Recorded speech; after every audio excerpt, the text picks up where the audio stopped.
As defections go, Tory Natalie Elphicke crossing the floor to Labour wasn't just highly unexpected. Come in. You're very welcome. But looks somewhat awkward too. Just sit down. It's a really good day. That's been a great day. Really fantastic just to see you cross over. I'm so pleased. And everything you've done on housing, etc. is so important to us. That track record. I'm really excited. Delivery is your thing, isn't it? It is. So it's really, really good. Great stuff. The MP for Dover and Deal made the same switch today many voters made last week during the local elections. This was her reasoning. In 2019, the Conservatives stood on a manifesto that was very much centre ground. But under Rishi Sunak, they've abandoned the centre ground and broken many election promises. Meanwhile, under Keir Starmer, Labour have changed. I think she speaks for very many Tory voters in saying that the Tory party has changed. It's left the centre ground. But equally, the Labour Party has changed, and we are very clearly the party of the national interest. If the Tories have left the centre ground, though, it's a place that Natalie Elphicke never actually spent much time in, her critics said today. She talks about the Tories being taken away from the centre ground. Well, Natalie's worked over the last 5 years to take us away from that centre ground.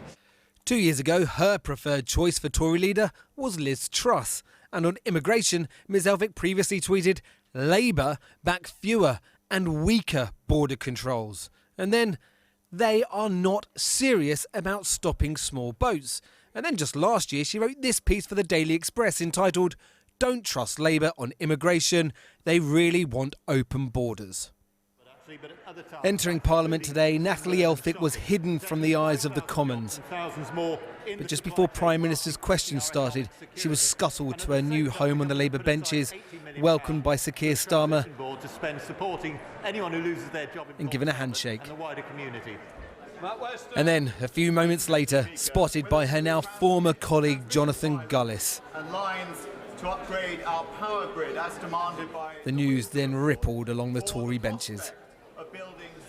When you've sat beside Natalie Elphicke, where have her politics sat? To the left of you, to the right of you? Are you surprised by today? Well, Channel 4 viewers might decide that I'm off the spectrum when it comes to the right ball. I'm not here to... Obviously, I would say that Natalie and I... Where is she compared to you? Well, I'd say Natalie and I are quite closely aligned, particularly when it comes to issues related to immigration, to border security, to obviously wanting to stop the wokery that's infecting into our public services, something that she's very vocal of. But, of course, now she's very pro, I'm sure. How akin are Natalie Elphicke's politics to Keir Starmer's politics, to the Labour Party's politics? I think they're as wide as the Atlantic Ocean. If the news was surprising in Parliament, in Dover... Who, Natalie? Yes, Natalie. I didn't know that. I'm very, very surprised at that. But good on her, because I know that Natalie, her heart is in housing. That's what her heart is. So if she can work better with the Labour Party, that's great. Do what she likes, don't like her. Not at all. Don't like her at all. Natalie Elphicke took over the seat in 2019 from her then husband Charlie after he was convicted of sexual assault.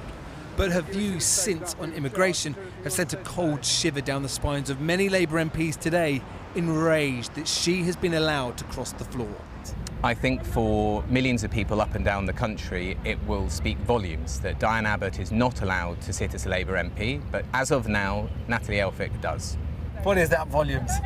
The volumes is this is a Labour Party that is not interested in building broad progressive majority for progressive change. This is a Labour Party that is interested in getting into power itself. Natalie Elphicke says she was not promised a seat in the House of Lords to leave Rishi Sunak. But joining Keir Starmer will come at a cost, say many Labour MPs. They're just not quite sure right now what it will be. Well, joining me now from Westminster is the chair of the Labour Party, Anneliese Dodds.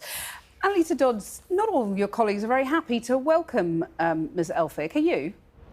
Good evening. Well, of course, Natalie Elphicke is the third Conservative to decide that the right thing for her constituents is not to stick with a failing Conservative Party, but instead to join with Labour that has that plan, importantly, to get Britain building, to deliver those homes that Natalie Elphicke has been absolutely passionate about delivering for our constituents.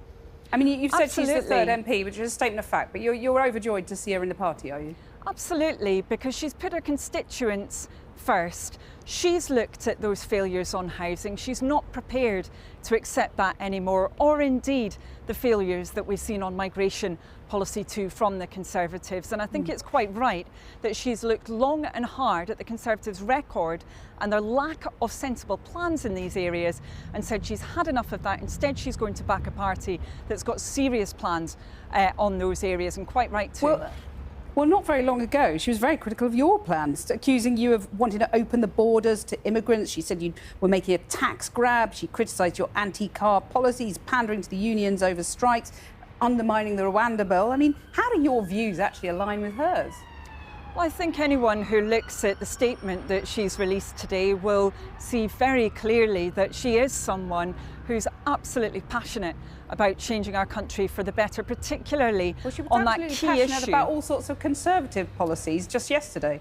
Well, if I may, what I was going to say was that fundamental matter of housing is one that is absolutely critical for a place like Dover, just as it is for so many other places in our country. And she details in her letter how she's seen that growth of the use of temporary accommodation, the impact that it's having on children, but also how she's seen the loss of life in the Channel, the fact that the government has not got a grip, doesn't have a serious plan when it comes to migration.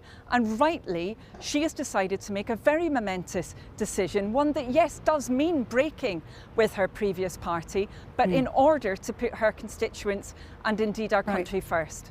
When were you and the rest of the Shadow Cabinet told about that momentous decision? So as usual, these kinds of changes happen very much at the last minute. So I was aware of this, pretty much at the same time as many others. In fact, today, when she came in, and I was very pleased to see that just as we've seen so many former Conservative voters switching to Labour, and indeed voters from many other parties switching to Labour, that we've seen that change from Natalie Elphicke as well today. Yes, of course these things are kept very tight, but usually the whips are involved, and that's for a very important reason, that they're involved in sort of doing due diligence on the person that you're recruiting over. My understanding is they weren't told. So who did that due diligence? Well, I'm sure that due diligence was undertaken. It always would be, and it's very important. And I would just stress again that this is not a unique development that we're seeing. Obviously, Natalie Elphicke is the third Conservative MP, but we're seeing many former Conservative voters shifting to Labour, as indeed with voters from other parties. And that's because they can see that Labour has a plan to get Britain building again, to give our country its future back, and they want to back that plan. They don't want more division and incompetence, as we've seen over the last 14 years with the Conservatives. Do you think the leader did his due diligence, or it was done for him, or did he even do a quick Google search to find out that after her ex-husband was convicted on 3 counts of sexual assault, she said that he was punished for being attractive and attracted to women? I mean, what does that say, that you've got someone like that in your party? What does that say about Labour's attitude to women? Well, that is, of course, a very serious issue, and of course the safety of anyone who works in politics is incredibly important, particularly of women, and that issue of sexual harassment is a very serious one. That's why, of course, it was dealt with through parliamentary processes, and Natalie Elphicke has spoken publicly about this and also has been involved rightly in those parliamentary processes that have been gone through robustly, as indeed they should have been. But do you feel entirely comfortable with the fact that Natalie Elphicke, having said all those things, is in your party and Diane Abbott isn't? Well, when it comes to cases, disciplinary cases within the Labour Party, of course we have again a robust process, quite rightly so. More That's a process for some than others, though. Well, no, that's not the case, actually. Following the Equalities and Human Rights Commission's investigation and engagement with the Labour Party, we've overhauled our processes, and in fact the same process is used for everyone. It doesn't matter where they are in the party, who they are in the party. We needed to make that change. That was because of that cancer of anti-Semitism in the party, and indeed other problems that were revealed, for example, of anti-black racism and sexism. We've rooted that out, and rightly so. Anneliese Dodds, thank you very much for joining us.